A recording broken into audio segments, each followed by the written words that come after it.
काला सूट पहन के ना कौन आएगी। एक्सक्यूज मी, आ जाओ आ जाओ आ जाओ। राम राम जी सारे ने मैं तेरा साथी मोहित पुनिया बताऊं सारे का जॉब स्टार के यूट्यूब चैनल पर भरी दोपहर में 3 बजे के शुभ समय के ऊपर आप सभी का प्रत्यक्ष स्वागत है। अंदर आ जाओ फटाफट से। वेरी गुड आ जाओ। नमस्ते नमस्ते नमस्ते। तो भाई जैसा कि आप लोगों को पता है भाई अपनी मॉडर्न हिस्ट्री की सीरीज अपने स्टार्ट कर रखी जिकेगी, जो कि स्पेशल दिल्ली पुलिस को विशेष तौर से टारगेट करके मेनली आप एसएससी की तैयारी करने लग रहे हो, एसएससी की और भी किसी एग्जाम की तैयारी करने लग रहे हो, तो उन सभी के लिए बहुत इंपॉर्टेंट है पेपर की दृष्टि से। ठीक है जी। इसके अंदर हम लोग मॉडर्न हिस्ट्री के अंदर भी बहुत सारी क्लासेस कर चुके हैं, मेरे 16 17 18 क्लासेस कर चुके हैं। आज हमारी अगली क्लास है और आज हमारा ये मोटा मोटा सिस्टम खत्म, उसके बाद हम लोग कल से गांधी युग स्टार्ट कर देंगे और गांधी युग पूरा होने के बाद 2-3 क्लास और बाकी हो जाएंगी, यानी कि मोटा मोटा 30 सितंबर से पहले हम लोग मॉडर्न हिस्ट्री पूरी कर देंगे। उसके बाद फिर हम लोग एंशिएंट और मिडिवल स्टार्ट करेंगे और उम्मीद है मेरे को कि 20 अक्टूबर तक हमारी हिस्ट्री पूरी हो जाएगी। ठीक है भाई, करें शुरू। क्या आज मैं गांधी आज मैं गांधी की बारी नहीं ठीक है। ओ आज तो ब्लैक शर्ट में चमक रहे हो, मैं तो शर्मा गया। देखो भाई कल आपने रोल टैक्ट के बारे में पढ़ा था। रोल टैक्ट कब आया था? 19 मार्च 1919 को आया था। रोल उसका वो था मतलब जिस कमेटी ने रोल टैक्ट बनाया था उसका हेड था। ठीक है जी। ये सारी चीजें हमने कल पढ़ी थी, किस कारण लिया गया था, उसके अंदर नियम क्या क्या थे। भाई आप कुछ भी वो करोगे, देशद्रोह की एक्टिविटी करोगे, आपको गिरफ्तार कर लिया जाएगा, आपको कोई वकील नहीं मिलेगा, गुप्त अदालत के द्वारा फैसला होगा। ये सारी चीजें हम लोग कल पढ़ चुके थे। ठीक है जी। अब उसी रोल टैक्ट से अभी हमें आगे कंटिन्यू करना है। तो इसी रोल टैक्ट के अंदर दो प्रसिद्ध व्यक्तित्व थे, एक तो महात्मा गांधी जी और एक मदन मोहन मालवीय। इन्होंने अपने अपने कथन बोले थे। कथन का मतलब जैसे लोगों ने मान देश के अंदर कुछ भी घटना है तो उसको टिप्पणी नहीं करते भाई, वो हमें अहमदाबाद प्लेन क्रैश इसके अंदर पायलटों की गलती थी, वो इसके अंदर तो कंपनी की गलती थी, हम अपने अपने कथन देते हैं। तो उसी टाइप से गांधी जी ने और मदन मोहन मालवीय ने भी क्या है भाई आपके रोल टैक्ट के ऊपर दो कथन दिए, मतलब एक कथन दिए दोनों को मिला के दो कथन हो गए। जो कि एग्जामिनर पूछता प्रीवियस ईयर के अंदर भी इन्होंने क्या कथन दिए थे। ठीक है, तो ये आपको याद रखना है। गांधी जी का क्या कथन था भैया, मतलब कि किस टाइप का कानून है रोल टैक्ट, एक तो कोई कथन पूरा पता होना चाहिए। दूसरा मदन मोहन मालवीय इनका क्या कथन है। तो गांधी जी का क्या था, बिना अपील बिना दलील बिना वकील। गांधी जी ने क्या बोला भैया, एक ऐसा कानून है जिसके अंदर क्या है, बिना अपील नोटबंदी से बना दी, बिना वकील और बिना दलील। भैया इस टाइप का कानून है, ये वर्डिंग थी महात्मा गांधी जी की। ठीक है जी, चीज समझ में आ गई। दूसरा था मदन मोहन मालवीय। मदन मोहन मालवीय कौन व्यक्ति था अभी आगे बताऊं, इसी अगली लाइन में आ जाएगा कि कौन व्यक्ति था। इसका कथन याद रखो, इन्होंने क्या बोला कि रोल टैक्ट क्या है, भारत की आत्मा का अपमान है। ठीक है, ये वर्डिंग याद रखना बहुत इंपॉर्टेंट है। रोल एक्ट भारत की आत्मा का अपमान है। अब एग्जामिनर आपसे कैसे पूछता है, एग्जामिनर ऐसे पूछेगा, आपको लाइन लिख के दे देगा कि रोल टैक्ट भारत की आत्मा का अपमान है, ये वर्ड किसने बोले थे। तो ऑप्शन में देगा महात्मा गांधी, मदन मोहन मालवीय, टाइप से अलग अलग आपको नाम दे देगा। तो अगर आपने पढ़ रखा तो आप बता दोगे हां मदन मोहन मालवीय, नहीं पढ़ रखा तो मोबाइल देखते रहोगे, ये कहां से आ गया, ये कहां से आ गया, फिर उधर यही काम होगा और कुछ नहीं होगा। ठीक है जी। तो रोल टैक्ट का ये सिस्टम आप सभी के समझ में आएगा कैसे क्या कुछ हुआ था। ठीक है जी, very good very good very good. Yes yes yes 19 क्या हो गया 19 सर दिल्ली पुलिस की परीक्षा कब तक होगी? दिसंबर तक हो जाएगी दिल्ली पुलिस की परीक्षा, दिसंबर तक। दिसंबर के समझ लो, मिड दिसंबर के अंदर स्टार्ट हो जाएगी दिल्ली पुलिस मेरे हिसाब से, बाकी अभी कुछ और नहीं, लेकिन है दिसंबर जनवरी के अंदर प्रस्ताव मेरे हिसाब से, मिड दिसंबर से मिड जनवरी तक चलेगी।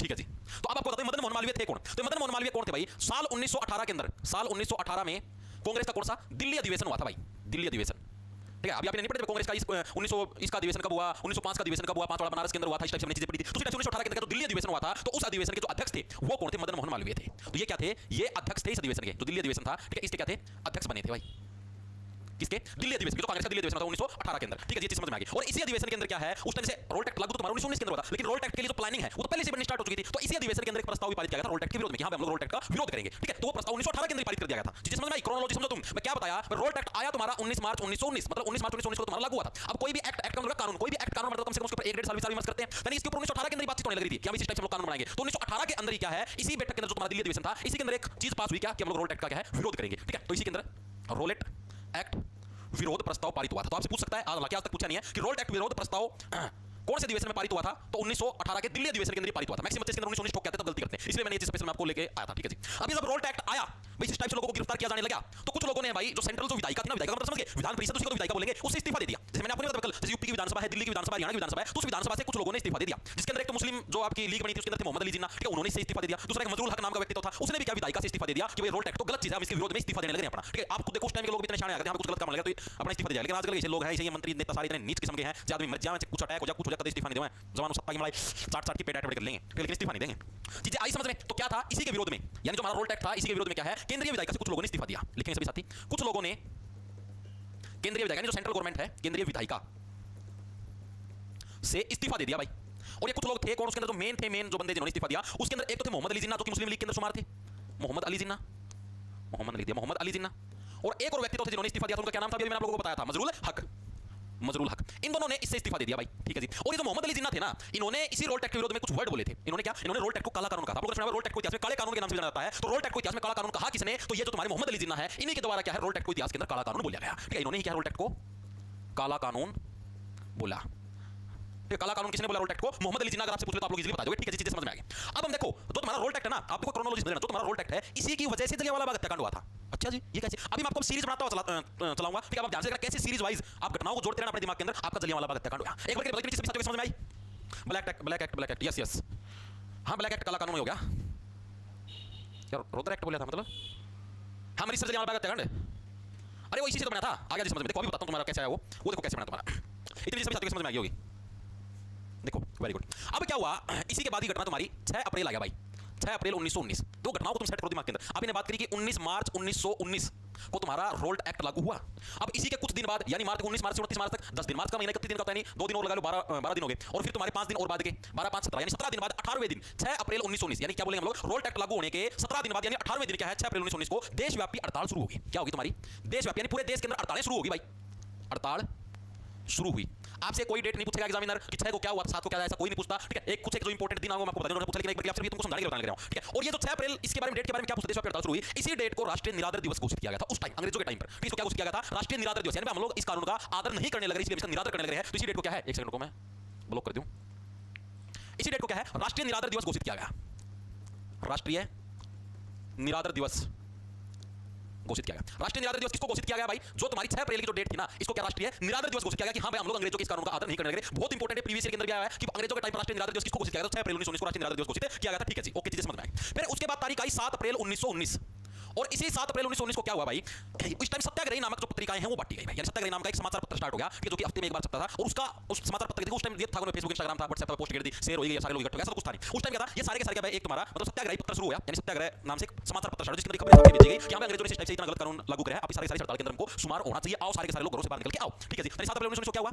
सत्याग्रही समाचार पत्र शुरू हुआ, पत्र शुरू हुआ, ठीक है जी। और इसी से अगले दिन ये जो सत्याग्रह समाचार पत्र स्टार्ट हुआ, अगले दिन का मतलब 1-2 दिन बाद यानी 9 अप्रैल की तारीख की हम लोग बात करेंगे। तो 9 अप्रैल 1919 को गांधी जी क्या है लोगों को इकट्ठा करने के लिए, इस आंदोलन के विरोध के अंदर लोगों को इकट्ठा करने के लिए हरियाणा के अंदर आए, पलवल के अंदर, और पलवल के अंदर गांधी जी को गिरफ्तार कर लिया, रेलवे स्टेशन से गिरफ्तार कर लिया। नोबेल अंग्रेज गांधी जी जिस पड़ता आया था इस रेल के अंदर चढ़ उससे पड़ता उल्टा खैच जाता आड़ से डट जाना है, गिरफ्तार करके जेल में गिर जाए, ठीक है। तो उल्टा फटाफट फटाफट ले जाए गांधी जी के में उतर चले जाए फटाफट। तो उसी टाइम गांधी जी को वापस रेल के अंदर चढ़ा के भेजा, यानी कि क्या हुआ था 9 अप्रैल 1919 को क्या है गांधी जी को पलवल, पलवल कहां पर है हरियाणा के अंदर, पलवल रेलवे स्टेशन से गिरफ्तार किया गया, ठीक है जी।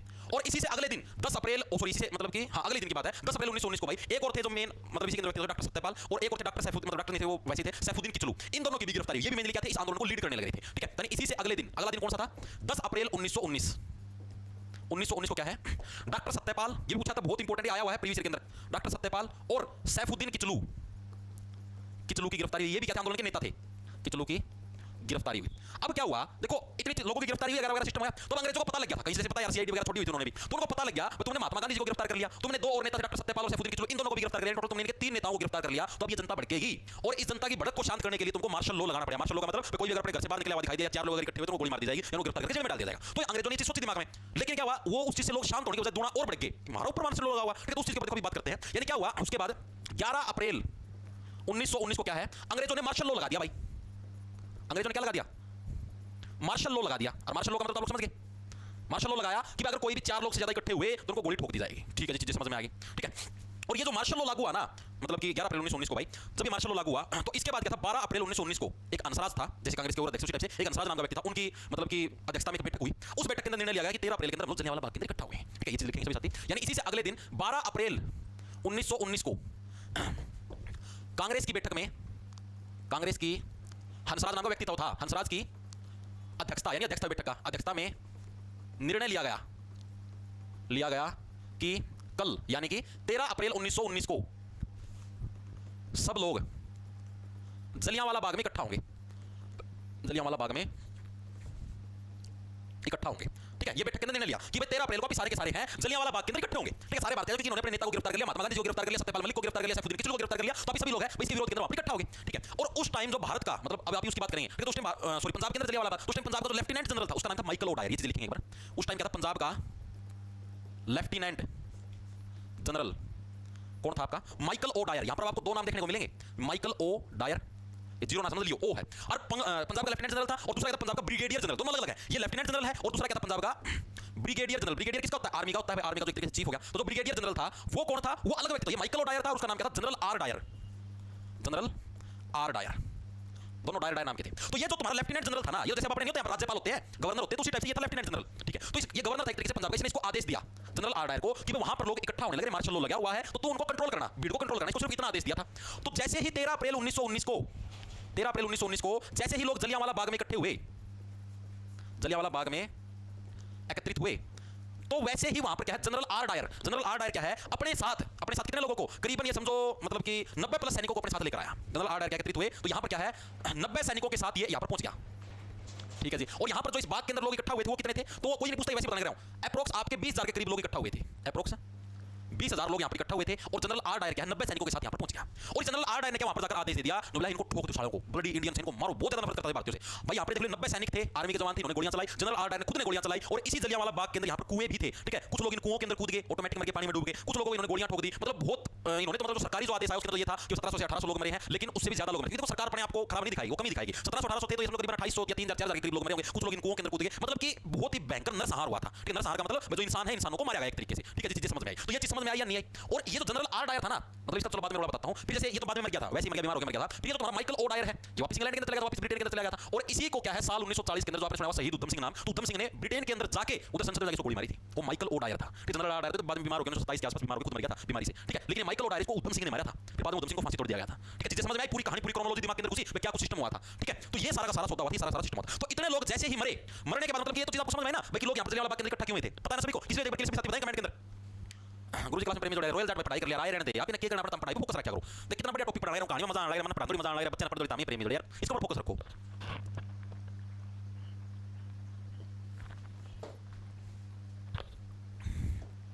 अरे बैसाखी कोई बात नहीं, वो तो पता है बैसाखी उस दिन। मैं ये पूछने लग रहा हूं कि यहां पर लोग इकट्ठे क्यों हुए थे। अभी मैंने आपको बताया 2 मिनट पहले, बताया कोई साथी। हाँ वेरी गुड, सुमित कौन है, सुमित गुनवल का बिल्कुल सही आंसर है। इनके नेता को गिरफ्तार कर लिया गया था। नेता कौन थे, महात्मा गांधी हो गए, सत्यपाल मलिक हो गए, ठीक है। और किचलू सफुद्दीन था क्या, किधर गया वो नाम था सफुद्दीन किचलू, या सैफुद्दीन किचलू, इनको गिरफ्तार कर लिया था। इसकी वजह से क्या लोग यहां पर इकट्ठा हुए थे। तो चीजें समझ में आने लगी ना, किस लिए हुई थी। एग्जाम के अंदर पूछा जाता है कि सैफुद्दीन किचलू कौन था, ये इनका नेता था, इसको गिरफ्तार कर इसलिए लोग यहां पर इकट्ठा हुए थे, ठीक है। चीजें समझ में आ गई बिल्कुल जमानो मतलब कि। और ये जो फायरिंग करीबन 10 मिनट तक फायरिंग चली और खूब लोग मरे भाई इसके अंदर, ठीक है। अब इसी के अंदर बहुत सारे, देखो कोई भी हत्याकांड होता है तो उसके अंदर लोग कमेंट्री करते हैं। जैसे मैंने आपको बताया कि रोल टैक्स जैसे लागू हुआ तो कुछ लोगों ने कमेंट्री की, उसके जैसे महात्मा गांधी ने बोला कि बिना वकील बिना दलील बिना अपील का कानून है। मदन मोहन मालवीय ने बोला रोल टैक्स भारत की आत्मा का अपमान है। तो जैसे ऐसी कमेंट्री करते लोग, जैसे अभी पहलगाम आतंकी हमला हुआ था, उसके अंदर बहुत सारे लोगों ने कमेंट किया। जैसे प्रधानमंत्री बोले भाई बहुत ही निंदनीय है, देश इसका बदला लेगा। राहुल गांधी ने कुछ और शब्द बोले, हर एक व्यक्ति ने कुछ ना कुछ मतलब शब्दावली दी, उसके ऊपर कोई ना कोई अपनी टिप्पणी करी, ठीक है। हालांकि पद किसी व्यक्ति ने नहीं छोड़ा, पद से तो बहुत लगा हुआ, कोई व्यक्ति पद नहीं छोड़ेगा, ठीक है। तो इसी टाइप से जो ये तुम्हारा जलियांवाला बाग हत्याकांड हुआ, तो इसके ऊपर भी बहुत सारे लोगों ने अपनी अलग-अलग टिप्पणी करी। कुछ लोगों ने अपनी उपाधि छोड़ी, कुछ लोगों ने अपने पद छोड़े। उनके बारे में हमें पढ़ना, क्योंकि एग्जामिनर पूछता है कि इसके विरोध में इसने क्या टिप्पणी करी, इसके विरोध में किसने पद छोड़ा वगैरह, ये चीजें आपसे पूछेगा, ठीक है जी। आप पढ़ते हैं, आ जाओ। तो जो सबसे पहला व्यक्ति तो था उसका नाम था दीनबंधु एंड्रूज। आ जाओ, दीनबंधु एंड्रूज। दीनबंधु एंड्रूज ये क्या बोला भाई, ये ऐसे बोला जलियांवाला बाग हत्याकांड के उसके ऊपर टिप्पणी होने लगी है। ये क्या बोला कि जानबूझकर की गई हत्या, सिर्फ इसने ऐसे बोला, मतलब जैसे कमेंट करते ट्वीट करते हैं ना, सुबह उठते हो ओ जानबूझकर की गई हत्या, इसने सिर्फ ये कमेंट्री करी। तो लिखेंगे सभी साथी जानबूझकर। आप लोग अपने दिमाग के अंदर इमेजिन करते हो या नहीं करते की गई हत्या। मैं तो जैसे अभी तुमको टॉपिक पे पढ़ाने लग रहा हूं ना, अभी मेरे दिमाग के अंदर इनकी इमेज बनने लग रही है। यहां पे ऐसे ऐसे लोग इकट्ठे हुए होंगे, वहां पर ऐसे ऐसे फायरिंग की होगी, ऐसे ऐसे मारे होंगे बेचारे, ऐसे मीटिंग होगी, मतलब दिमाग के अंदर ऐसे इमेज बनाते हुए चलोगे ना, तो मुझे ज्यादा पसंद आने लग रहा हूं। तो और भी अच्छे समझ में आएगा, दिमाग के अंदर और बेटर तरीके से सेट रहेंगे। एप्पल के लिए ऐप है भाई, जो साथी एप्पल के अंदर बैच लेना चाहते हैं तो माई अपेक्स नाम से मिलेगा आपको। माई अपेक्स नाम से आपको ऐप मिलेगा एप्पल प्ले स्टोर के ऊपर, ठीक है। एप्पल स्टोर जो भी है, और उधर आपसे ऑर्गेनाइजेशन आईडी मांगे, उसके अंदर देना 92 कुछ ऐसा कर दियो, 92 शायद यही 92 ठीक है। 965 या 62 चेक कर लेना, या तो 5 आएगा या लास्ट में आएगा, करके देख लेना, ठीक है। ये उसके अंदर ओआरजी आईडी मांगे, उसके अंदर देना, ठीक है। हाँ इमेजिन करते हो ना, यस वेरी गुड, ठीक है। अब देखो ये शब्दावली थी दीनबंधु एंड्रूज की जानबूझकर की गई हत्या है, ठीक है जी। अब आते हैं रविंद्रनाथ टैगोर। देखो रविंद्रनाथ टैगोर को सरकार बहुत पूछती है, अपनी भारत सरकार भी बहुत इज्जत करती है, लेकिन मेरे नजरों में बहुत कम इज्जत है इनकी। क्यों है जी, अभी आपको बताऊंगा क्यों इज्जत कम, तुम्हारी नजरों में भी हो जाएगी, मैं तुमको सच्चाई बताऊंगा ना, तुम भी ऐसे कहोगे कि हां भाई बहुत खराब आदमी था, ठीक है। तो जो रविंद्रनाथ टैगोर है, इन्होंने क्या शब्दावली बोली, ये बोले कि सभ्य सरकार द्वारा की गई असभ्य घटना। शब्द सुनो आप ध्यान से, शब्द इन्होंने क्या बोले, सभ्य सरकार द्वारा की गई असभ्य घटना। एक बार के लिए मेरे को आप बताओगे कि इसके अंदर इन्होंने गलत, कौन से शब्द का इन्होंने गलत प्रयोग किया जिसकी वजह से आप इनसे नफरत करो या आप इनको गलत ठहराओ। कौन सी इन्होंने वर्डिंग गलत बताई, इसके अंदर कौन सी वर्डिंग इन्होंने गलत बोली, देखना पड़ गया। सभ्य सरकार द्वारा की गई असभ्य घटना, बोलना एक बार, कौन सी वर्डिंग इन्होंने गलत करी। चाटुकार वेरी गुड, बताओ एक बार। सभ्य वेरी गुड भाई। देखो इसका मतलब आप लोग समझने लग रहे हो। सभ्य सरकार, यार ये अंग्रेज इतने नीच व्यक्तित्व के थे, इतने अत्याचार करते थे भारतीयों के ऊपर, इतने जबरदस्ती टैक्स वसूलते थे, जबरदस्ती सत्ता को खोसने का काम करते थे। जो राजा महाराजा थे उनकी संतानें नहीं थी, उनकी सत्ता को जबरदस्ती खोस लिया, ठीक है। कितने कभी बंगाल का विभाजन किया, कभी कुछ किया, उसके बावजूद भी आप उनको सभ्य सरकार बोलने लग रहे हो। सोच के देखो आप, उसके बावजूद आपको सभ्य मतलब बहुत ही डिसेंट है, मतलब एक अच्छी सोसाइटी की दृष्टि से बहुत अच्छा व्यक्तित्व है, मतलब बहुत अच्छी सरकार है। अब ये बोलने लगे कितनी भारतीय महिलाओं का इन्होंने रेप किया ये जो अंग्रेजों ने, हैं, और आप इनको सभ्य सरकार बोलने लग रहे हो, तो बहुत ही गलत चीज। दूसरी, रविंद्रनाथ टैगोर ने 1911 के अंदर, याद होगा 1911 के अंदर जब मैंने आपको करवाया था, तीसरा दिल्ली दरबार लगा था, उसके अंदर जॉर्ज पंचम आया था, यानी जो ब्रिटेन का महाराजा था, उसके स्वागत में स्पेशल गीत भी गाया था रविंद्रनाथ टैगोर ने, उसके स्वागत की तैयारियां करने लग रहे थे। सोचो यार कितनी गलत चीजें करने लग रहे थे। फिर इनको एक उपाधि भी मिली हुई थी, नाइटहुड की उपाधि। इनको क्या है, वो ये उपाधि भी इसलिए मिली थी भाई, इन्होंने भाई स्पेशल भाई उसके ब्रिटेन का महाराजा जॉर्ज पंचम के सम्मान में इतने अच्छे काम किए, उसी के लिए अंग्रेजों ने दी थी, बहुत अच्छा काम किया, महाराजा का सम्मान किया, ठीक है। तो जो नाइटहुड की उपाधि है, नाइटहुड की उपाधि इसने वापस कर दी भाई, किसलिए जलियांवाला हत्याकांड के विरोध में वापस। मतलब देखो दो तरफा गेम खेलने लग रहे हैं एक तरफ आप उनके सम्मान के अंदर चीजें करने लग रहे हो, गीत गाने लग रहे हो, उनके सम्मान में गाने बनाने लग रहे हो, ठीक है। दूसरी तरफ आप इनके लिए मतलब कि ऊपर से भी दिखाने लग रहे हो। देखो एक तरफ देखो कैसे मामला है, सभ्य सरकार द्वारा की गई सभ्य घटना, मतलब विरोध भी कर दिया भाई, ऐसा सभ्य घटना नाइट की उपाधि वापस दी, अब उनके समर्थन में भी वर्ड बोल दी सभ्य सरकार, मतलब दो तरफा गेम खेल गए भाई। अपने लाते लगा वो भाई तुम्हारा समर्थक है, अंग्रेजी में सोचो सभ्य सरकार का है, कोई ना अच्छी बात कही है, मतलब दो तरफा गेम खेलने लग रहे हैं। ये देखो ऐसे लोग भी पुराने समय में वर्तमान में मिलते हैं देखने को, पुराने के अंदर नहीं। बिल्कुल बिल्कुल राष्ट्रीय गान बदलना भाई, ये तो देखो ये चीजें नहीं बदली जाती भाई, ये चीजें तो पुराने समय से आई है। लेकिन ये तो चीजें जो आप लोग देखोगे ना इतिहास के अंदर पूरी विस्तृत पूरा, जैसे जो तुमको मैं इतिहास करवाने लग रहा हूं, ये तो समझो भाई तुम्हारे पेपर की दृष्टि से बस इतना ही डीप करवाने लग रहा हूं, वरना बहुत डीप है। रविंद्रनाथ टैगोर की पूरी कुंडली यहां पर अगर खोल के बैठो तो बहुत, मतलब एक लेक्चर के अंदर ही पूरा होगा, तो इतना डीप नहीं करना, मैं सिर्फ पेपर के अंदर आए सिर्फ उतना ही डीप करना है, ठीक है जी। तीसरा जो व्यक्ति तो अगला जो, अब आपको देखो भाई, आपको कोई उपाधि मिलेगी तो किस लिए मिलेगी, क्योंकि आप सरकार के समर्थक हो। अब जैसे आपने देखा होगा पिछले साल इलेक्शन था 2024 के अंदर, 2024 में इलेक्शन थे जी, बिल्कुल थे, मई के अंदर याद होगा, मई 2024 मई जून 2024 के इलेक्शन हुए तुम्हारे, और प्रधानमंत्री जी के इलेक्शन थे। उससे कुछ समय पहले 2-3 महीने पहले पहली बार भारत के अंदर क्रिएटर अवार्ड दिया गया। क्रिएटर अवार्ड किसको मिला, जितने भी कोई भी इंस्टाग्राम के ऊपर रील बनाता है या यूट्यूब के ऊपर वीडियोस बनाते हैं, जो भी मतलब कि जिनके बहुत ज्यादा फैन फॉलोइंग है, मतलब फॉलोअर्स हैं, उनको ये अवार्ड मिले। अब सरकार ने उनको अवार्ड दिए, क्रिएटर अवार्ड, बेस्ट क्रिएटर का अवार्ड, यानी कि उपाधि जैसे नाइट की उपाधि उसी टाइप से अवार्ड मिले, ठीक है। ये अवार्ड क्यों दिए गए, क्योंकि वो सरकार के बंदे खास थे, यानी ये अवार्ड इसलिए दिए गए आप लोग इलेक्शन के अंदर हमारा प्रचार प्रसार करो, हमारे विरोध में कुछ भी मत बोलो, ठीक है। और तुमको अगर अवार्ड दें तो सीधी बात, तुम्हारे जो फैन फॉलोअर हैं, जो भी तुम्हारे देखने वाले, तुमको चाहने वाले हैं, वो भी खुश होंगे कि वाओ भाई हम जिसको फॉलो करते हैं, तो हमारा मतलब मेन जो लीडर है और है, ठीक है, इसको सरकार ने अवार्ड दिया है, सरकार तो बहुत अच्छी है, इसी को वोट देंगे, मतलब ये इस उद्देश्य से दिए गए थे अवार्ड, जहां तक मेरे को लगने लग रहा है। एक अगर आप थोड़े बहुत समझदार हो आम आदमी मतलब, तो इतनी चीज तो आप लोग भी समझते हो। तो अवार्ड किसको मिलते हैं, जो सरकार के चहेते हैं, ठीक है। अब ध्रुव राठी था, सरकार के विरोध में वीडियो बनाने लगा तो उसको नहीं मिला अवार्ड, मानते हुए बात, यानी जो समर्थन में थे सिर्फ उन्हीं को अवार्ड दिया। तो उसी टाइप से जो उपाधियां भी मिलती थी ये सिर्फ उन्हीं को मिलती थी जो सरकार के समर्थक होते थे, यानी नीचे नीचे चाटुकारिता करते थे, ऊपर से दिखाते थे जनता को कि हां हम तुम्हारे उसमें है, सरकार के विरोध में, लेकिन नीचे नीचे सरकार का मतलब समर्थन करते थे, ठीक है जी। अगले व्यक्ति तो जो इसके अंदर आते रविंद्रनाथ टैगोर से आगे, वो जैसे सरोजिनी नायडू और महात्मा गांधी, इन दोनों को भी क्या थी, केसरी हिंद की उपाधि मिली थी, किसलिए मिली थी आपको बताता हूं। अगले जो दो व्यक्ति तो कौन थे, सरोजिनी नायडू प्लस महात्मा गांधी, महात्मा गांधी, इन दोनों ने भी क्या है, इन दोनों ने अपनी केसरी हिंद की उपाधि वापस लौटा दी। कौन सी उपाधि वापस लौटा दी, केसर ए हिंद की उपाधि वापस कर दी भाई, ठीक है जी। अब आप सोचो गांधी जी को खुद को केसरी हिंद की उपाधि मिली थी, एग्जाम के अंदर पूछा जाता है कि जलियांवाला बाग हत्याकांड के विरोध में महात्मा गांधी ने क्या चीज वापस की, केसरी हिंद की उपाधि किसने वापस लौटा दी, तो ऑप्शन में मिले रविंद्रनाथ टैगोर, सरोजिनी नायडू, महात्मा, तो आपको याद रखना महात्मा गांधी, सरोजिनी नायडू, इन दोनों ने क्या है, दोनों को मिली थी केसरी हिंद की उपाधि, दोनों ने वापस लौटा दी। अब सीधी बात देखो महात्मा गांधी को केसरी हिंद की उपाधि मिली है, तो सीधी बात भी सरकार के खास बंदे थे, और इन्होंने कौन सा खास काम किया, मैंने आप लोगों को कल की क्लास के अंदर बताया था कि जब ये 1915 के अंदर जब ये दक्षिण अफ्रीका से वापस आए थे, दक्षिण अफ्रीका से जब ये वापस आए थे, तो आने के बाद मैंने आपको बताया था कि उस टाइम आपका कौन सा फर्स्ट वर्ल्ड वार चलने लग रहा था, 1914 से 18 तक पहला आपका विश्व युद्ध चला, ठीक है। और इस विश्व युद्ध के अंदर अपने भारतीय सैनिक जाने नहीं लगे थे, अंग्रेज सरकार जबरदस्ती भर्ती करने लगी थी अपने भारत के लोगों को। तो उस टाइम महात्मा गांधी ऐसे व्यक्ति थे जिन्होंने बोला कि नहीं अंग्रेज सरकार सही है, तुम सारे के सारे भर्ती हो, ठीक है, अपने देश के लिए तो करने लग रहे हैं, जाओ इनका समर्थन करो और करो। मतलब इन्होंने बहुत सारे युवाओं को मतलब कि वो करा था, मतलब कि आप ये बोल सकते हो मोटिवेट किया था कि तुम जाओ अंग्रेज सेना के अंदर भर्ती हो, अपने देश का मान बढ़ेगा और करेगा। तो इसीलिए अंग्रेजों ने इनको केसरी हिंद की उपाधि दी थी कि वाओ तुमने तो अंग्रेजों के लिए बहुत अच्छा किया, गांधी हम तुमको केसरी हिंद की उपाधि देगा, तो दी थी। सरोजिनी नायडू ने भाई बिहार के अंदर भाई बाढ़ बुढ़ाई थी, उसको उनके उन लोगों के लिए अच्छा काम किया था, तो इसलिए इनको मिली थी, ठीक है। तो महात्मा गांधी को मैंने एक तरीके से अंग्रेजों को समर्थन देने के लिए मिली थी केसरी हिंद की उपाधि, एक तरीके आप चाटुकारिता समझ लो, ठीक है। गलत तो नहीं बोलने लग रहा मैं, सही बोल आप लोगों के सामने मैंने पूरा इंसिडेंट पेश किया, आपको तो बताओ चाटुकारिता नहीं तो क्या था, बताओ सर। आपके यहाँ समोसे का रेट क्या है, मेरे यहाँ भाई शायद समोसा खाए साल भर के करीब हो गया है, साल भर पहले भाई रेट था 20 से 25 रुपये था शायद, अभी पता नहीं कितना है। रिकॉर्डेड बैच के अंदर जाइए मनीष कुमार, चमचे थे सब, बिल्कुल विश्वराज सर जी बेसिक से करा दो भाई, और इसका फालतू बेसिक कितना बेसिक था करवाऊं, कितना बेसिक है, क्या क्या सिखानी स्टार्ट करती हूं, क्या बेटा पहले लिखेंगे, पहले 2-3 दिन हम लोग सीखेंगे क्या क्या क्या डे, ठीक है, जय जय जय जय ये, ठीक है, टै अरे खाली तै तै नै पे पे मैं ये रे ले वैसे से है एक्सेट्रा गए, ठीक है, सारे सीख लिए बेटा। अब हम स्टार्ट करेंगे आगे, अब हम शब्दों को जोड़ना सीखेंगे, ठीक है। क्या बन गया, गा प्लस क्या बनेगा, मत बनवाओ कुछ बन जाएगा खतरनाक वर्ड, ऐसी हरकतें मत करो मेरे सामने, बेसिक से करवाओ, अनपढ़ आदमी थोड़ी ना, और कितना बेसिक तक करवाऊं यार। चंडीगढ़ कांस्टेबल की वैकेंसी आने वाली यार, तुम जैसे थोड़ा सब्र रखा करो यार, दिल्ली पुलिस का उसको तो भर लो पहले, ठीक है। चीजें आगे समझ में आई, तो इन्होंने भी ये उपाधि वापस कर दी, ठीक है जी, ओके, चीजें समझ में आई। उसके बाद एक और व्यक्ति थे जिनका नाम था शंकरन नायर, शंकरन नायर। और जो शंकरन नायर थे, इन्होंने क्या है, जैसे मैंने आपको बताया पहले वॉइस राय की कार्यकारिणी परिषद, यानी कि जो वॉइस राय होता है एक तरीके से बात कर रहा था इनडायरेक्टली, ठीक है, उसकी काम करने की जो परिषद है उसके 7 सदस्य थे, उसके एक सदस्य थे शंकरन नायर, इन्होंने क्या वहां से इस्तीफा दिया, ने वॉइस राय की कार्यकारिणी परिषद से इस्तीफा दिया, ठीक है जी। इतनी चीज आगे समझ में, ठीक है, ये आपको याद रखने बकायदा पूछे जाते हैं, ठीक है। और मोहम्मद अली जिन्ना ने इसको क्या बोला, यहां पर लिख लो, जिन्ना ने क्या बोला, जिन्ना ने इसे कत्लेआम बोला भाई, बस सरेआम क्या था, कत्लेआम था ये, कत्लेआम बोला, किसको बोला, ये जो तुम्हारा जलियांवाला बाग हत्याकांड हुआ, ठीक है। तो ये चीजें आपको याद रखनी है, चीजें समझ में आई है नहीं, मैंने क्या बोला, जो तुम्हारा जलियांवाला बाग हत्याकांड उसके विरोध में अलग अलग लोगों ने अलग स्टेटमेंट दी, जो क्या बोला, दीनबंधु वेंडर्स क्या बोला, जानबूझकर हत्या करी गई है, रविंद्रनाथ टैगोर क्या बोला, सभ्य सरकार द्वारा की गई असभ्य घटना, वाह वाह वाह, ठीक है। इन्होंने नाइट की उपाधि वापस दे दी, सरोजिनी नायडू महात्मा गांधी ने क्या अपनी केसरी हिंद की उपाधि वापस दे दी, शंकरन नायर ने क्या वॉइस रॉय की कार्यकारिणी परिषद से इस्तीफा दे दिया, और जिन्ना क्या बोला कत्लेआम, मतलब इसको कत्लेआम वर्डिंग से इसमें वो कराया, शोभित किया, ठीक है भाई। अब क्या हुआ, ये सारी चीजें हुई, अब सीधी सी बात है भाई कि इसका विरोध भी होगा भाई, इतने लोगों को मार दिया, हमारा देश में आगे हमारे लोगों का ठोकर लगा तो उसका विरोध होगा, सीधी सी बात है। तो इसका विरोध हुआ, तो उससे पहले क्या है, इसको सम्मानित भी किया गया, ये तुम्हारा था ना, यो टायर टू था जिसने इतने लोग मारे, इसको सम्मानित किया गया, किसने सम्मानित किया, इसको सम्मानित किया House of Lords. House of Lords क्या है, जो जैसे अपने भारत के संसद नहीं लोकसभा राज्यसभा, उसी टाइप से जो ब्रिटेन के अंदर संसद उसका नाम है हाउस ऑफ लॉर्ड्स, जैसे अमेरिका के अंदर उसको व्हाइट हाउस बोलते हैं, उसी टाइप से ब्रिटेन के अंदर संसद उसका नाम है हाउस ऑफ लॉर्ड्स, यानी खुद कहने हम तो भगवानों का घर है, खुद ही खुद को भगवान मानने लग रहे हैं, ठीक है। लॉर्ड्स नहीं हो तुम हो, ठीक है, तुम्हारी हरकत ऐसी, अब ले लो ना पंगा, पता लगेगा तुमको। तो जो हाउस ऑफ लॉर्ड्स था ना, हाउस ऑफ लॉर्ड्स यानी ये क्या था, ये थी ब्रिटेन की संसद, ब्रिटेन की संसद। भाई अंग्रेजों का कभी भी जीवन में सम्मान मत करना, कभी भी, कदे भी, गलती तभी, बहुत ही मतलब इसमें घटिया किस्म के लोग थे, बहुत अत्याचार करे अपने देश के नागरिकों पर उस टाइम। आप सोचो उस टाइम के लोग कैसे अपना जीवन व्यतीत करें, कैसे इनसे बचे होंगे, ठीक है। तो जो हाउस ऑफ लॉर्ड्स था इसने क्या है, डायर को सम्मानित किया, बताना वाह तना सिचुएशन में कंट्रोल पा लिया है, इतने लोगों ने ठोक दिया, तो इसने इसको सम्मानित किया भाई, स्पेशल पुरस्कार पुरस्कार दिया और बढ़िया पदोन्नति दी वगैरह वगैरह। फिर लोगों ने विरोध करना स्टार्ट कर दिया, यार हमारे तो लोग मरे हैं, तामिस्ती नाम देने लग रहे हो, ठीक है। तो सरकार के ऊपर दबाव बढ़ गया, भाई अभी तो मान लो 20,000 लोग इकट्ठे हुए थे और तुरंत एक्शन नहीं लिया तो क्या मेरा मान लिया 20 लाख लोग भी इकट्ठे हो गए और सारी सरकार ने उखाड़ फेंकेंगे। तो इन्होंने क्या किया, तो ये सोचे थोड़ा सा दिखावा कर देते कि हम लोग जांच करने लग रहे हैं, ठीक है। तो क्या टोटल इसकी जांच के लिए 2 कमेटियां बनी, आ जाओ इसकी जांच के लिए 2 कमेटियां बनी भाई।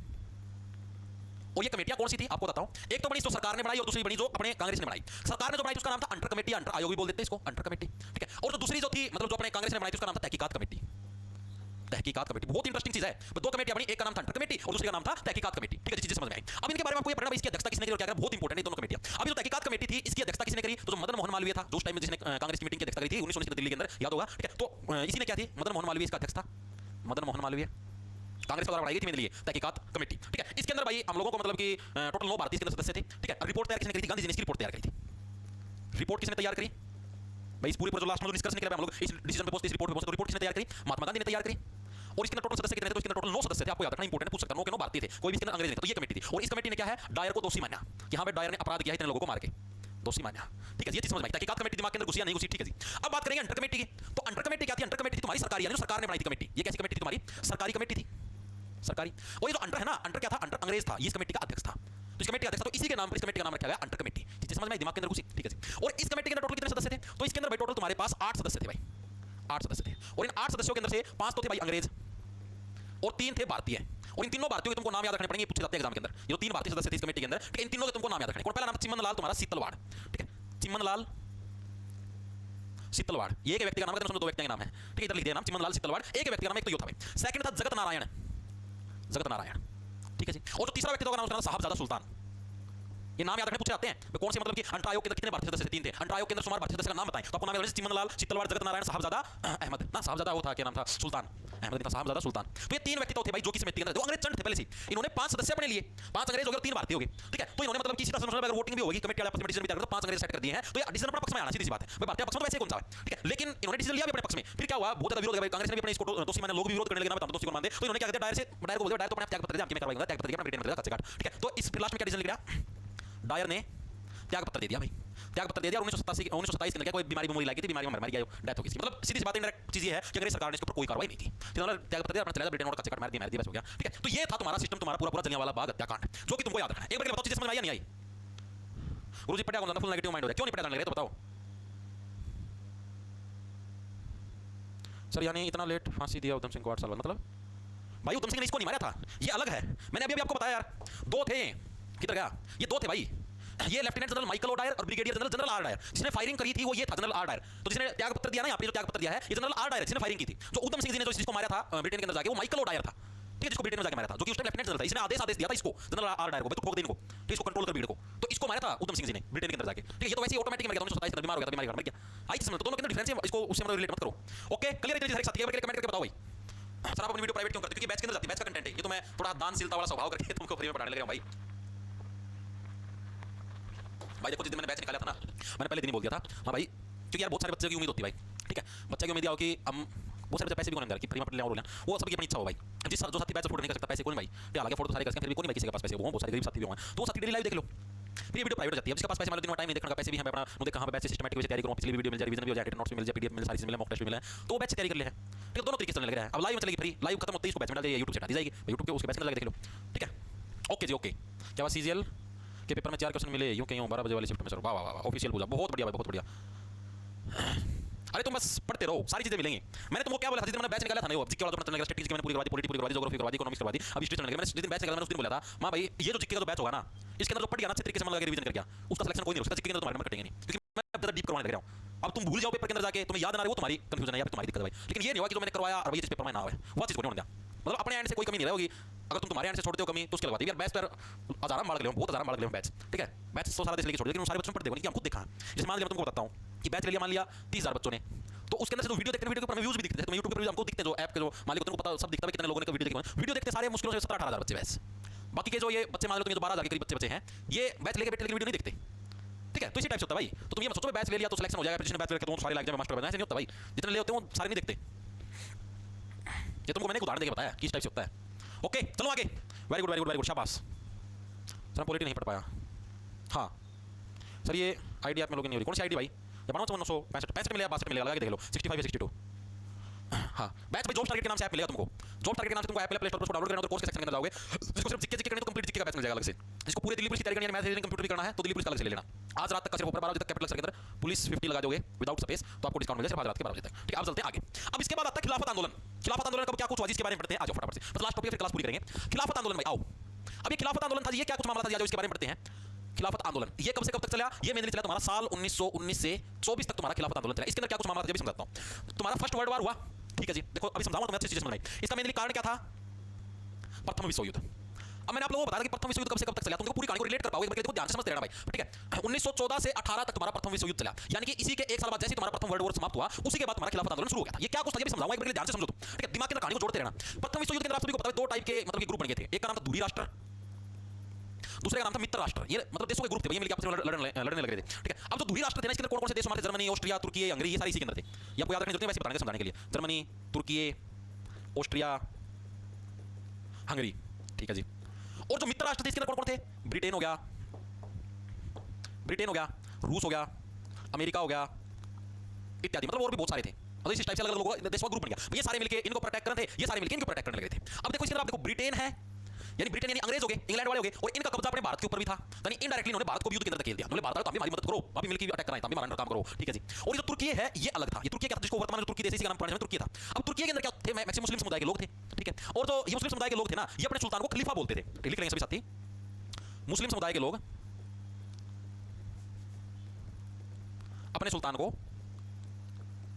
को खलीफा बोलते थे भाई, ठीक है जी, ठीक है। तो ये अपने सुल्तान को क्या बोलते थे? खलीफा बोलते थे। इतनी चीज आगे समझ में, ठीक है। और ये जो खलीफा होता है मेनली होता क्या था, जो मुस्लिम जो समुदाय है ना, इनका जो धार्मिक प्रमुख है, यानी जैसे मान लिया अपने समुदाय में जो अपने धर्म का प्रमुख व्यक्ति तो कौन है? पंडित जी होते हैं, उनको धर्म का प्रमुख बोलते हैं। जब हमारे धर्म के अंदर कोई भी चीज करते, कोई अच्छा काम करते हैं, शादी होती है, पंडित जी को बुलाते हैं। तो उसी टाइप से मुस्लिम समुदाय के जो लोग उनके धर्म का प्रमुख व्यक्ति था उसको क्या बोलते थे? उसको ये खलीफा बोलते थे, ठीक है। मतलब अपने सुल्तान को भी खलीफा और अपना सुल्तान बनाते किसके होते? जो इनके धर्म का प्रमुख होता है। खलीफा कौन थे? एक इनडायरेक्टली मतलब मुस्लिम समुदाय के धर्म का प्रमुख, धर्म का जो प्रमुख व्यक्ति होता था, ठीक है, यानी जो टॉप का जो बंदा धर्म के अंदर, उसको क्या बोलते थे? उसको खलीफा बोलते थे। ये चीज भी इसके अंदर दिमाग के अंदर सेट कर लो, ठीक है, इसी को बोलते थे, ठीक है। अब क्या हुआ जब प्रथम वर्ल्ड वॉर हुआ, युद्ध हुआ, तो सीधी बात है कि ब्रिटेन है, ब्रिटेन और तुर्की तो अलग अलग हो गए, अलग अलग ग्रुप के अंदर हो गए। यानी ब्रिटेन वाले तुर्की को प्रोटेक्ट करेंगे और तुर्की वाले ब्रिटेन को प्रोटेक्ट करेंगे। और भारत के अंदर तो सीधी सी बात है कि मुस्लिम समुदाय के भी बहुत सारे लोग रहते थे नहीं रहते थे। और अंग्रेज ऐसे बोले कि मुस्लिम समुदाय के लोग जितने भी धर्म के लोग आ जाओ, सारे इकट्ठे होगी, फर्स्ट वर्ल्ड वॉर चलने लगा, तुम हमारी मदद करो, ठीक है जी। अब जो मुस्लिम समुदाय थे उन्होंने मना कर दिया, जैसे बोले भाई तुर्की के अंदर तो हमारा खलीफा जो हमारे धर्म का प्रमुख है वो हमारा लीडर है, और तुमने अगर तुर्की को हरा दिया तो सीधी सी बात तुम हमारे जो धर्म का जो लीडर है उस यानी जो खलीफा है उसको पद से हटाओगे, उसकी सारी पावर छीन लोगे। ये तो एक तरीके से इंडायरेक्टली मुस्लिम समुदाय का अपमान हुआ। तो इन्होंने साथ देने से मना कर दिया मुस्लिम समुदाय ने। तो अंग्रेज लोगों ने सोचा ये तो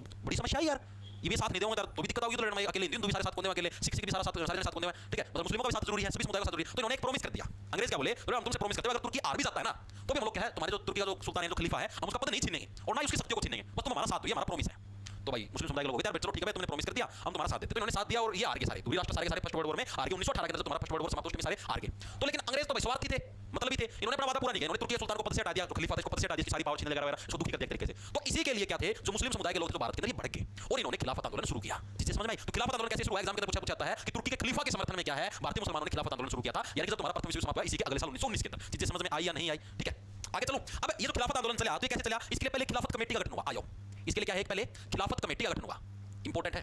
कमेटी का गठन हुआ जो कि कब हुआ? साल 1919 के अंदर बॉम्बे के अंदर गठन हुआ था। 1919 में बॉम्बे के अंदर ये तुम्हारा गठन हुआ किसका? खिलाफत कमेटी का। 1918 के युद्ध समाप्त हुआ, उसका मुस्लिम समुदाय के लोगों ने क्या खिलाफत कमेटी का गठन किया, ठीक है जी। और ये खिलाफत कमेटी का गठन किसके द्वारा किया गया? अली ब्रदर्स के द्वारा। अली बंधु भी बोलते हैं, अली ब्रदर्स भी बोलते हैं। अली बंधु द्वारा क्या है? बंधु को इंग्लिश में ब्रदर बोलते हैं। इनके द्वारा इसका गठन किया गया। ये अली बंधु थे कौन कौन से? यानी दो भाई थे, एक मोहम्मद अली एक शौकत अली, ठीक है। क्या नाम थे इनके? एक का नाम मोहम्मद अली था, एक का नाम शौकत अली। बहुत बार आता है एग्जाम में पूछा जाता है कि खिलाफत कमेटी का गठन किसने किया था? मोहम्मद अली और शौकत अली। इनके द्वारा क्या है खिलाफत कमेटी का गठन किया था। मोस्ट इंपोर्टेंट आपसे प्रीवियस के अंदर चेक कर लेना, दोनों प्रश्न आते हैं मोहम्मद अली शौकत अली, ठीक है। यहां पर अलग से मान भी देता हूं, ये मोस्ट इंपोर्टेंट है। ये मोहम्मद अली शौकत अली इनके द्वारा खिलाफत कमेटी का गठन किया गया था, ठीक है जी। और इस कमेटी के अन्य सदस्य कौन कौन थे ये भी पूछा था, निम्नलिखित में से कौन खिलाफत कमेटी का सदस्य नहीं था या फिर था? तो ये भी बहुत इंपोर्टेंट है। दो जो इसके मेन सदस्य थे जिनके नाम पर बाकी तो बहुत सारे सदस्य, लेकिन जो मेन याद रखना कौन था? एक तो खान अब्दुल गफ्फार खान, खान अब्दुल गफ्फार खान एक तो मेन सदस्य ये था। दूसरा जो हमारे मेन जो साइंटिस्ट साहब थे एपीजे अब्दुल कलाम साहब, एपीजे अब्दुल कलाम जी, ठीक है। ये भी क्या थे? इसके सदस्य थे। तो मेन इंपोर्टेंट है, दोनों के नाम एग्जाम में पूछता प्रीवियस के अंदर, मैं सीजीडी के अंदर देखना, ठीक है। अभी 2025 के अंदर आता है कि निम्नलिखित में से कौन खिलाफत कमेटी का सदस्य था? चार ऑप्शन मिले, उसके अंदर एपीजे अब्दुल कलाम जी का नाम था, बाकी का नाम नहीं था। तो आपको याद रखना हां अब्दुल कलाम जी भी थे, खान अब्दुल गफ्फार खान भी थे, ये दो भी थे। मोहम्मद अली शौकत अली तो मेन निर्माता थे, ठीक है, मेन जो हेड थे इसके ये थे, ठीक है। चीजें समझ में आई, दिमाग के अंदर चीजें घुसी, ठीक है। अब जो इसके सम्मेलन वगैरह है एक सम्मेलन तो पढ़ लें अभी, पहला सम्मेलन कब हुआ था, इसके बारे में बाकी नहीं पढ़ेंगे। खिलाफत आंदोलन तो तुम्हारे समझ में आना कैसे स्टार्ट हुआ, 1919 के अंदर स्टार्ट हुआ, ठीक है। खिलाफत आंदोलन बाद में ऐसे आंदोलन के साथ मिल गए थे, तो एक हो गए, तो चीज आगे बताऊंगा तुमको, ठीक है। समझ आ गया 1919 के अंदर स्टार्ट हुआ, तुर्की का जो खलीफा था, ठीक है, उसके समर्थन में स्टार्ट हुआ, मुसलमानों ने विरोध किया था, चीजें समझ में आ गई, दिमाग के अंदर घुसे, कमेंट करके बताओ खिलाफत आंदोलन तुम्हारे दिमाग के अंदर घुसा नहीं घुसा? घुस गया सर, वेरी गुड, शाबाश, ठीक है। तो अब जो खिलाफत कमेटी का गठन हुआ, तो इन्होंने एक पहली मीटिंग करी जो कि इंपॉर्टेंट है, पहली मीटिंग याद रखनी, बाकी मीटिंग आपको याद नहीं रखनी। पहली मीटिंग है, एग्जामिनर पूछता है, ये एग्जाम के अंदर आई है, इस मीटिंग में कमेटी का गठन किया, वो कमेटी के सदस्य सारे लोग मीटिंग तो करेंगे कि कब आपने विद्रोह करना है, तो कब आपने मतलब इनको पीटना है या जो भी करना है। लाइट गई भाई, लगता लाइट भी नहीं जाती और क्लास में, ठीक है। तो ये कब हुई तुम्हारी फर्स्ट मीटिंग हुई, सितंबर 1919 में। कहां पर हुई? लखनऊ के अंदर हुई जी, लखनऊ के अंदर सितंबर 1919 के अंदर क्या खिलाफत कमेटी की पहली मीटिंग हुई, ठीक है जी। इसके अध्यक्ष का नाम प्रीवियस ईयर के अंदर आया हुआ है भाई, बहुत इंपॉर्टेंट है। खिलाफत कमेटी की जो पहली मीटिंग हुई थी सितंबर 1919 लखनऊ के अंदर, उसकी अध्यक्षता किसने करी? तो करी थी इब्राहिम जफर ने, बहुत इंपॉर्टेंट नाम है, प्रीवियस ईयर के अंदर आया, सीजीएल मेंस के अंदर आया था इब्राहिम जफर, ठीक है। इंपॉर्टेंट है, याद रखना, बहुत इंपॉर्टेंट है, ठीक है। और इसी पहली मीटिंग के अंदर क्या है, जो तुम्हारी खिलाफत कमेटी, इसका नाम बदल दिया गया, इसका नाम बदल के क्या रख दिया गया? ऑल इंडिया खिलाफत कमेटी, ऑल इंडिया खिलाफत कमेटी, कमेटी नाम रखा हुआ इसका, ठीक है। पहले क्या था? खिलाफत कमेटी ओनली, और फिर तो तुम्हारी इसकी पहली मीटिंग हुई सितंबर 1919 के अंदर, इसके अंदर इसका नाम बदल के क्या रख दिया गया? ऑल इंडिया खिलाफत कमेटी, इसका नाम रखा, पहले ओनली खिलाफत कमेटी था, ठीक है। और इसके जो अध्यक्ष थे, इंपॉर्टेंट नाम याद रखना, ऑल इंडिया खिलाफत कमेटी के जो अध्यक्ष थे, अध्यक्ष साहब कौन थे? सेठ छोटानी, क्या थे? सेठ छोटानी, मैं समझ ले, सेठ छोटा है, छोटा नहीं है सेठ, सेठ बहुत बड़ा है ठीक है। सेठ छोटा, सेठ को छोटा मत समझ लेना, सेठ बहुत बड़ा है, ठीक है। तो ये इसके अध्यक्ष थे। अब मेरे को बताओ, आज के लिए बस इतना ही करेंगे, आज के टॉपिक तुमको समझ में आया नहीं आई? बताओ। हमने रोल टैक्ट के बारे में पढ़ा, रोल टैक्ट के बारे में हम कल पढ़ चुके थे, 1919 के स्टार्ट हुआ था, वगैरह पढ़ा, उसके ऊपर टिप्पणियां आई गांधी जी की, मदन मोहन मालवीय की, हमने टिप्पणियां पढ़ी, यानी कमेंट आए उनके, ठीक है जी। उसके बाद फिर क्या क्या चीजें इस्तीफा दे दिया कुछ लोगों ने, कुछ एंडमेंट हुआ। उसके बाद फिर देशव्यापी हड़ताल शुरू होगी, सत्याग्रही समाचार पत्र स्टार्ट हुआ, गांधी जी को पलवल से गिरफ्तार कर लिया गया, डॉक्टर सत्यपाल सैफुद्दीन किचलू को गिरफ्तार कर लिया गया, अंग्रेजों ने मार्शल लॉ लगा दिया। 12 तारीख को क्या हुआ? कांग्रेस के अंतर्राष्ट्रीय निर्णय लेकर 13 तारीख को जलियांवाला बाग में इकट्ठा होंगे। पंजाब का लेफ्टिनेंट जनरल था Michael O'Dwyer, brigadier general general R Dyer, ठीक है, जनरल आर डायर ने जलियांवाला बाग के अंदर गोलियां चला दी, लोग मर गए, ठीक है। 90 सैनिकों के साथ ही आया था, फिर दीनबंधु बैंड इसके ऊपर कमेंट किया, जानबूझ के किया, रविंद्रनाथ टैगोर ने सरकार द्वारा की गई ऐसा घटना, ठीक है। नाइट की उपाधि वापस कर दी, इंपॉर्टेंट बहुत बार पूछी जाती है, एससीडी के अंदर बहुत बार आया, पर किसी ने अपनी नाइट की उपाधि जलियांवाला बाग के विरोध में दे दी थी, तो रविंद्रनाथ टैगोर, सरोजिनी नायडू, महात्मा गांधी ने अपनी किस तरह की उपाधि वापस कर दी, शंकर नायर ने वॉइसरॉय की कार्यकारिणी परिषद से इस्तीफा दे दिया, जिन्ना ने क्या बोला? कत्लेआम बोला, ठीक है जी। हाउस ऑफ लॉर्ड्स ने क्या है, इसके लिए डायर को सम्मानित कर दिया, इसकी जांच के लिए दो कमेटी बनी, लोगों ने विरोध शुरू कर दिया, दो कमेटी, एक का नाम अंटर कमेटी, का नाम तहकीकात कमेटी, तहकीकात कमेटी के अध्यक्ष मदन मोहन मालवीय रिपोर्ट तैयार करी, गांधी जी ने टोटल 9 सदस्य डायर को दोषी माना गया। अंटर जो कमेटी थी, इसके अध्यक्ष अंटर साहब थे, ठीक है, साहब तो क्या नीच था, टोटल इसके 8 सदस्य थे, 5 अंग्रेज थे, 3 इसके अंदर भारतीय, 3 नाम याद रखने हैं, चिमनलाल शीतलवाड़, जगत नारायण साहबजादा सुल्तान, और इसके उससे क्या जनरल ने डायर ने त्याग पत्र दिया, उसकी मृत्यु 1927 में बीमारी की वजह से। फिर खिलाफत आंदोलन आया, तुम्हारा कारण क्या था? प्रथम विश्व युद्ध था, ब्रिटेन तुर्की का विवाद होने लगा, मुस्लिम समुदाय के लोग साथ नहीं देने लगे थे, इसके विरोध में मतलब पास ब्रिटेन ने धोखा साथ लेगी और मुसलमानों ने धोखा किया, धोखा इसकी वजह से मुस्लिम समुदाय के लोगों ने आंदोलन स्टार्ट किया, इसका नाम खिलाफत आंदोलन। और खिलाफत आंदोलन था, उसके बाद खिलाफत कमेटी का गठन हुआ, ठीक है। अली बंधुओं के द्वारा इंपॉर्टेंट, मोहम्मद अली, शौकत अली के द्वारा इसका गठन हुआ था, और खान अब्दुल गफ्फार खान, अब्दुल कलाम इसके सदस्य थे। पहली मीटिंग इसकी लखनऊ के अंदर, अध्यक्ष इब्राहिम जफर, और खिलाफत कमेटी का नाम चेंज कर दिया गया, ठीक है। अध्यक्ष की सीट छोटा नहीं बने। अब मेरे को बताओ, आज का टॉपिक तुमको समझ में आया नहीं आया? इतना डीप तुमने कभी पढ़ा था? इतनी कुछ चीजें तुम्हारी बुकों के अंदर भी नहीं मिलेंगी। एक बार मेरे को बताओ, इनमें से कुछ चीजें तुम्हारी बुकों के अंदर भी नहीं मिलेंगी जो मैंने करवाई अभी, क्योंकि मैं सारी बुकों के अंदर डाटा देखता हूं, किसके अंदर क्या तुम्हारी भी देख रखी है, कुछ डाटा उसके अंदर भी नहीं है, ठीक है। और हर एक साथी को मजा भी आया होगा क्लास के अंदर पढ़ने में, और चीजें समझ में भी आई होंगी मेरे हिसाब से, जहां तक मेरे को लगने लग रहा है। और इससे ज्यादा डीप भाई और इससे ज्यादा अच्छा भाई मैं शायद नहीं करवा पाऊं, मैंने अपने एंड से बेस्ट दिया है, ठीक है भाई। तो अब भाई मिलते हैं कल से, और कल से दिल्ली पुलिस की बैच के अंदर मेंटरशिप आनी स्टार्ट हो जाएगा, आप लोगों को पूरा सिलेबस रिवाइज करवाया जाएगा, पूरा सिलेबस तैयार करवाया जाएगा, जो नए साथी जुड़े हैं उनको भी। और एक चीज बताओ, कल से क्लास किस टाइम शुरू करूं? मैं दिल्ली पुलिस कांस्टेबल की YouTube के ऊपर जो फ्री क्लास किस टाइम स्टार्ट करूं, मेरे को आप कमेंट करके जरूर बता देना, ठीक है भाई। इस टाइम शुरू करूंगा, उस टाइम से स्टार्ट कर दूं भाई। सुबह क्लास लेनी है 10-11 बजे ले लूंगा, 3 बजे तो अपनी ये फिक्स होती है, टाइम चेंज नहीं होगा, या फिर रात को लेने तो रात को ले लूंगा क्लास 8 बजे करीब, वो आप लोग बता देना कमेंट करके, ठीक है, ओके, ठीक है भाई।